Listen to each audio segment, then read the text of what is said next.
New tonight, Indiana State Representative Jim Lucas wants journalists to have licenses before they can report in the state of Indiana.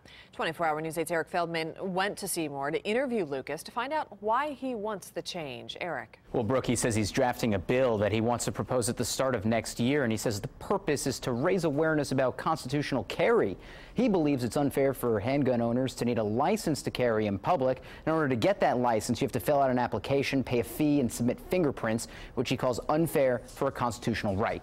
He also says the media is completely misrepresenting constitutional carry, and that's why he wants a law requiring the same licensing restrictions of journalists, protected by the First Amendment, of course.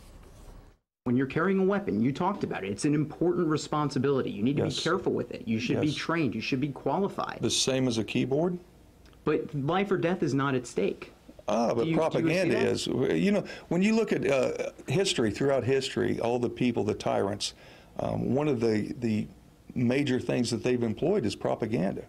And that's been very effective in pulling the wool over people's eyes and you know, convincing them of things that actually aren't true. So, you know, that carries a big burden and responsibility within itself. But some would argue that increasing propaganda comes with maybe suppressing the First Amendment. Does this not suppress the First Amendment? Oh, no. Can you prove to me that this does not suppress the First Amendment? We're not suppressing the First Amendment any more than what the media is saying the Second Amendment is being suppressed.